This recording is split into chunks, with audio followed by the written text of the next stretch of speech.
The gym smelled like iron and sweat. I had my headphones in, lost in the rhythm of the barbell pressing off my chest. 30 reps in, my arms were burning, but that was the point. Pain meant progress. Pain meant control. It was supposed to be a rest day, but I could never sit still. Most of the guys in my unit were the same way. Restless, wired like wolves pacing behind glass.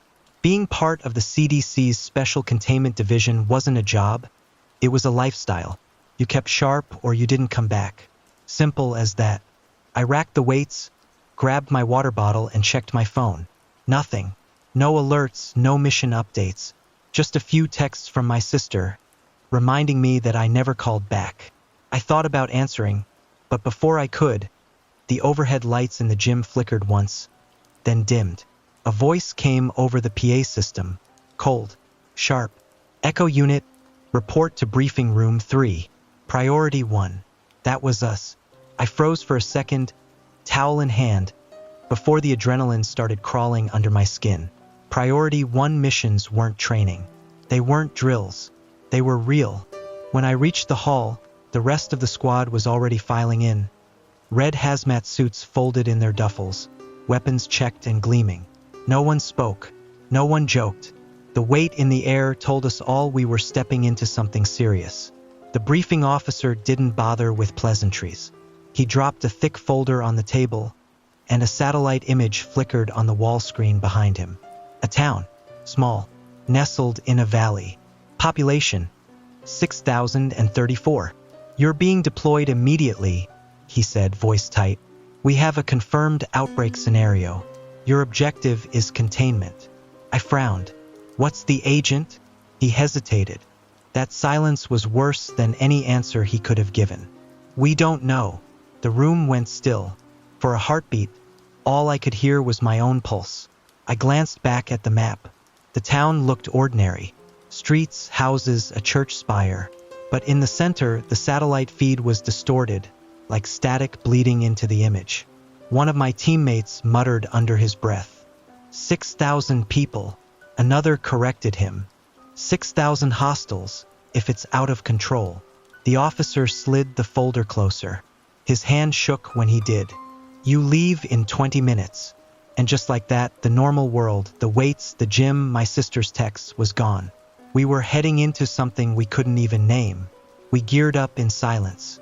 The red hazmat suits weren't just gear. They were coffins you zipped yourself into. Every seal mattered, every buckle double-checked. One mistake and you weren't coming back. I slid my helmet on, the world narrowing to the hiss of filtered air and the green glow of the HUD visor. My rifle felt heavier than usual when I slung it across my chest. Not just the weight of the metal, something else. Something pressing. Our transport was a black CDC convoy truck, windows reinforced, interior stripped to steel benches. No logos, no markings. Just another ghost vehicle sliding across the interstate. Inside, the mood was sharp. Reyes cracked his knuckles every 2 minutes like a metronome. Danner had his Bible out, mouthing the same prayer he always did before deployments. The new guy, Hale, kept shifting like he couldn't get comfortable in his suit. I wanted to tell him to settle down, but I remembered my first run. You don't talk, you just ride it out. The mission brief replayed in my head.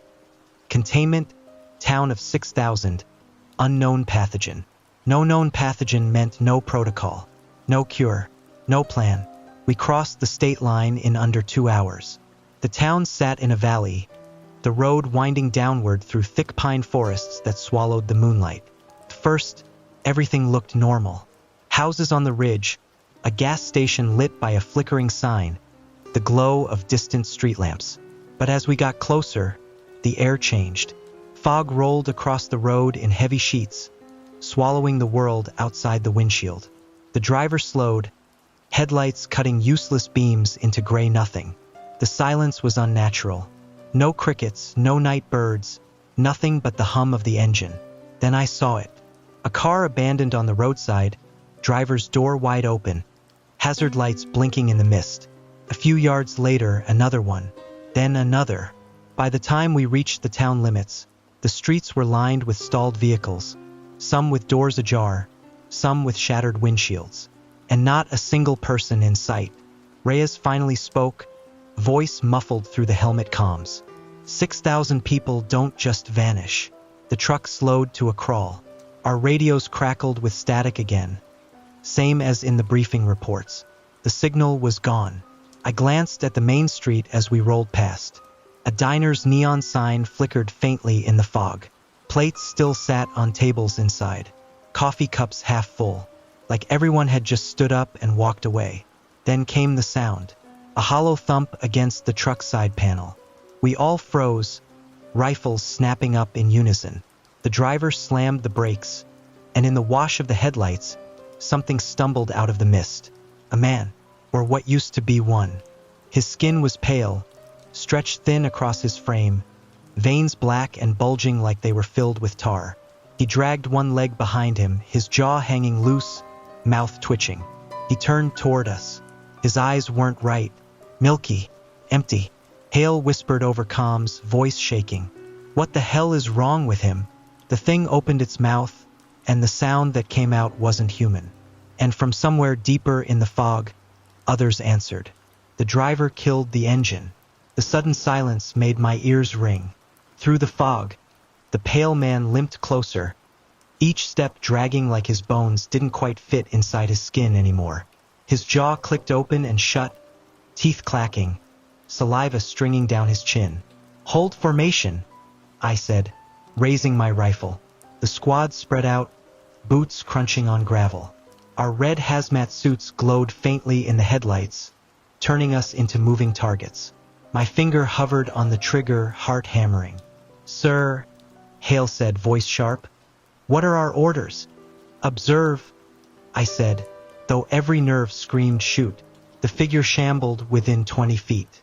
That's when I saw his veins clearly, swollen, black, crawling under his skin like they were alive. His pupils flickered, twitching unnaturally, like static crawling across a TV screen. And then he lunged. Reyes fired first. The round hit center mass, and the man folded backward, then snapped back up, spine bending wrong, like something inside was pulling him up by strings. Jesus Christ, Danner muttered. Drop him, I barked. We opened fire, muzzle flashes cutting the fog. The rounds tore through his chest and shoulders, chunks of flesh splattering across the pavement. He finally collapsed, twitching, face buried in the dirt. The squad went still, rifles trained, waiting for him to move again. And then, from the rooftops above, we heard it. A low chorus of groans. Shapes began to shift in the mist. 1, 2, 10. More. Silhouettes lurching forward from alleys, crawling out of windows, spilling onto the street like a wave. 6,000 people hadn't vanished. They'd changed. Back in the truck. Now, I shouted. Hale froze, staring as the nearest one, a woman or what was left of one, limped toward him, half her face gone, veins spiderwebbing across raw muscle. She was fast, too fast. I tackled him sideways as her hands slammed against the spot where his helmet had been a second earlier. Reyes lit her up point blank, but she kept clawing, even as holes blew through her chest. Another one hit the hood of the truck with a screech, palms slapping against the windshield, jaw snapping open and shut. The fog wasn't just fog anymore. It was moving, and they were everywhere. The street exploded with movement. They poured out of the fog in every direction. Shapes dragging themselves across broken pavement, some crawling on hands and knees, others sprinting like animals. The sound of their groans rose into a deafening wall, mixed with the pounding of fists and nails against metal. Light 'em up, I screamed. Gunfire tore through the night. Tracers streaked red through the mist, cutting down the first wave. Figures dropped and writhed, but more kept coming, stumbling over their fallen. For every one we dropped, 3 more emerged from the fog. Reyes was at the truck's mounted light, sweeping the beam across the street. In the glow, I saw them clearly for the first time. Veins like black vines bursting through their skin, mouths stretched wide, teeth cracked and jagged. Their eyes rolled white, twitching in unison like something was sinking them. Hale panicked. His rifle jammed and he started slamming the receiver with his fist, screaming, "I can't! It won't!" One of the things slammed into him, dragging him down.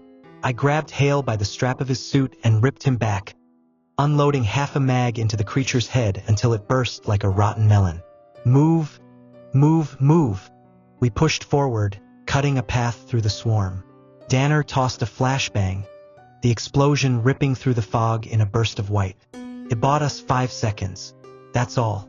We sprinted into the side streets, boots splashing through puddles, rifles hot and smoking. Behind us, the wave surged again. Their footsteps weren't right. They hit the ground too heavy, like their bones were filled with stone. We passed houses with lights still flickering inside, curtains drawn, figures standing just behind them, unmoving, staring out at us with blank, pale faces, watching. "Where the hell are we going?" Reyes barked, reloading on the run. "Deeper into town," I shouted back. "We need a fallback point." That's when the sirens hit. Old town sirens, the kind they used for tornado warnings. They wailed from somewhere in the center of the valley, echoing off the buildings, rattling in my chest. The infected froze for half a second, all of them turning their heads toward the sound. And then they screamed, high, piercing, inhuman, and charged harder than before. We barreled through the streets, the siren wailing above us like the town itself was screaming. Every corner we turned, more of them poured from doorways and alleys. The fog made it impossible to tell how many, but the sound, God, the sound, made it clear. We were outnumbered 100 to 1. "Inside!"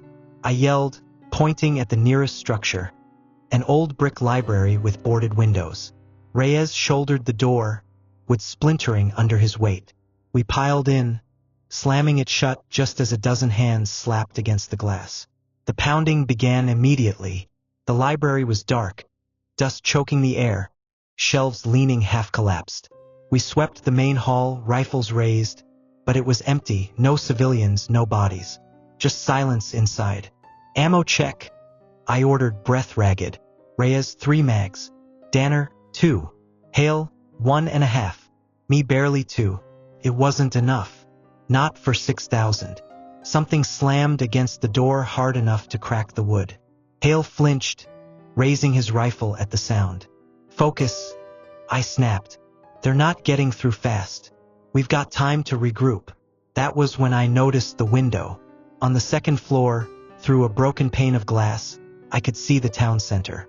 The fog was thinner there, just enough to glimpse the clock tower where the siren blared. And underneath it, shapes were moving, not like the others.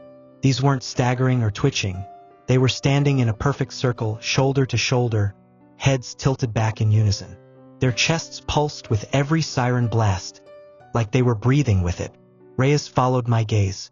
"What the hell are they doing?" Danner crossed himself. "That's not infection. That's coordination." The pounding on the door grew louder, splinters flying with each slam. The glass rattled in its frame. I realized something then. This wasn't a breach. It wasn't a chemical leak. It was controlled. Something had turned 6,000 people into a single weapon, and it was calling the rest of them to us. The pounding on the doors never stopped. Each slam rattled the shelves around us, dust falling in thin streams from the ceiling. Something screeched against the window glass. A nail or a tooth, dragging slow and deliberate. Hale flinched every time it scraped. "Hold your fire," I whispered. "Ammo's not for warning shots." We crept deeper into the library, our flashlights cutting narrow beams through the dark. The air smelled wrong. Damp wood, mold, and beneath it the copper tang of blood. Reyes swept a light across a children's reading nook. Tiny chairs overturned, crayon drawings still taped to the wall. A few were smeared with brownish-red fingerprints. "This place was evacuated fast," he muttered. "No," I said, staring at the smears. "Not evacuated. Dragged out." A crash shook the front door. The hinges screamed. The wood wouldn't hold much longer. We pulled back to the stairwell, rifles ready.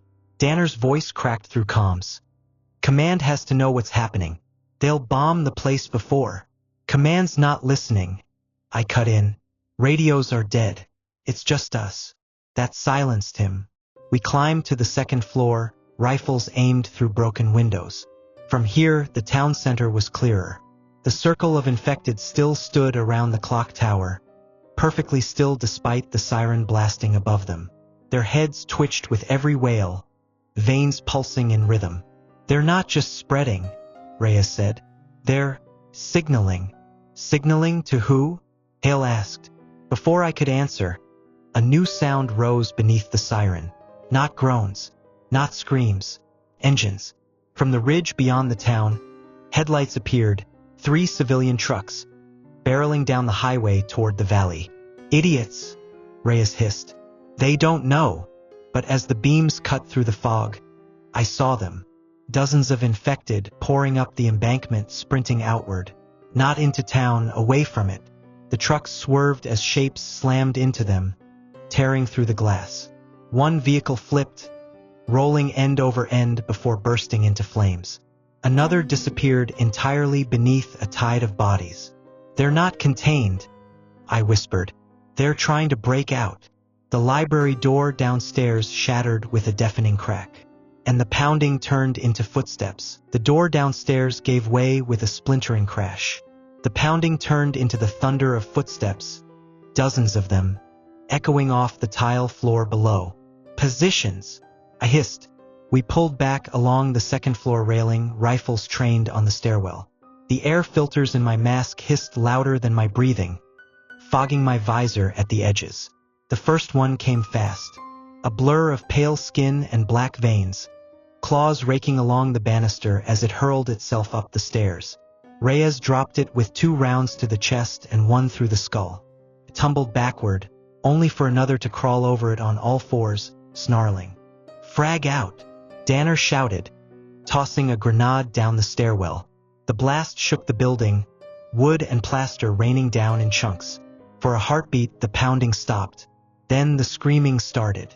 Dozens of voices, shrieking in unison, echoing through every wall. Windows shattered as more of them slammed against the glass, clawing their way inside. One crashed through near Hale, dragging itself across the floor with broken limbs snapping backward. He panicked, emptied half a mag into it before Reyes stomped its skull flat. "They're everywhere," Hale cried. "Hold the line," I barked. The stairwell erupted, 3, 5, 10 of them forcing their way up at once, black veins writhing like snakes under their skin. We opened fire, muzzle flashes strobing the hall. Flesh tore, bone shattered, but still they climbed, twitching forward no matter how many holes we punched in them. One reached the railing and launched itself across the gap, slamming into Danner. They went down hard, the thing's teeth clamping against his visor, scraping glass. He screamed as it pounded at his helmet, cracking the seal. Reyes tore it off him with a combat knife, jamming the blade into its throat until black ichor sprayed across the floor. Danner gasped, clutching at his suit, but the visor held, barely. "Move! Fall back!" I shouted. We sprinted deeper into the library, boots slipping on blood. The pounding was above us now too, on the roof, claws scraping, bodies slamming down. The building shuddered under their weight. Reyes skidded to a halt at a side door. "Where the hell do we go?" And then outside through the fog we heard it, faint at first then louder. Helicopter blades. A rescue? Or a perch? The thumping of the rotors grew louder, vibrating through the library's crumbling walls. Hale's voice cracked over comms. "They came for us. They came for us." But I knew better. CDC special containment didn't rescue. It erased. "Keep your heads down," I barked. Through a shattered window, I caught a glimpse of it. 2 black helicopters cutting through the fog, floodlights sweeping over the town. The infected shrieked at the beams, scattering for cover like insects. For a heartbeat, hope sparked in my chest. Then the side doors slid open. Not ropes, not medics, missiles. Shit! Get away from the windows. The first rocket struck the diner across the street, the explosion ripping the roof apart in a bloom of fire and glass. The shockwave punched through the library, shoving us against the walls. Outside, dozens of infected went up in flames, their screeches twisting into high, keening wails. Another missile hit farther down the block. Houses, vehicles, whole families of the infected bursting apart in clouds of gore and smoke. The helicopters weren't here to extract. They were here to level the town. Command knew, Reyes growled, his voice shaking with rage. They knew it wasn't contained. Danner spat blood into his mask. They're not saving us. They're burying us with it. The pounding on the roof intensified as the blast waves drove the swarm into a frenzy. Windows shattered inward as burning bodies hurled themselves through, screeching, skin peeling and glowing like coals. One landed in front of Hale, thrashing, flames eating through its veins while it clawed at his suit. He hesitated. Too long. The thing's hands gripped his helmet and slammed it against the floor. Once, twice, the visor cracked. Black fluid sprayed across the inside. Hale's down, Reyes roared, pumping rounds into the creature until it slumped. But it was too late. Hale was convulsing, blood bubbling in his mask, his veins already turning black. The siren wailed again from the town center, louder than before, like it was answering the helicopters. And in the distance, beyond the valley, I saw it. Through the fog, hundreds of infected sprinting outward, breaking across the ridge, heading for the highways. The town wasn't the containment zone anymore. It was just the starting point. The library was collapsing around us. Flames chewed through the rafters, smoke choking the air inside our helmets. Hale's body twitched once more, then went still, his visor fogging over from the inside. Move! I shouted, dragging Reyes and Danner through the smoke as another missile ripped apart the street outside. The floor buckled under our boots. We crashed through a side door into an alley, the fog glowing orange from the fires. Infected shrieked as they burned, throwing themselves at us even as their flesh melted away. I emptied my last magazine into the mob, then grabbed Hale's drop satchel. Ammo, grenades. No time to grieve. The helicopters circled overhead, their floodlights carving the streets open. Missiles kept slamming into buildings, reducing the town to rubble. We ran, ducking from alley to alley, keeping to the shadows while the swarm tore itself apart in the chaos. Reyes spotted a drainage tunnel near the outskirts, half buried under debris. We dove inside just as another missile screamed down. The world shook, concrete raining around us as the entrance collapsed. We were sealed in but alive, and we crawled, through muck, rats, water that stank of rot. For hours, maybe days. It was a blur of darkness and crawling until finally, light. We dragged ourselves out through a culvert into open air. The valley was gone, just fire and smoke on the horizon. But so were the infected. Hundreds of tracks in the mud led away from town, deeper into the countryside. The containment had failed. We had failed. 3 weeks later. I sit in a safe house now, mask off, rifle leaning against the wall. Reyes sleeps fitfully in the corner, nightmares tearing through him. Danner doesn't speak anymore, just stares at the boarded windows like he's waiting for them to break. On the radio, there's no pretending anymore. Boston, Philadelphia, Chicago, all reporting outbreaks. Highways jammed with wrecks, neighborhoods swallowed in fire. The infection doesn't just kill, it recruits. Every town it touches adds to its army. And the sirens, they're not just in that valley anymore. Last night, through the static, I heard one wail in the distance. Not from the town we left behind. From this one, the infection isn't spreading. It's marching. We left the safe house at dawn. The sun came up bloody red, painting the ruined horizon with a sickly haze. Smoke rose from every direction.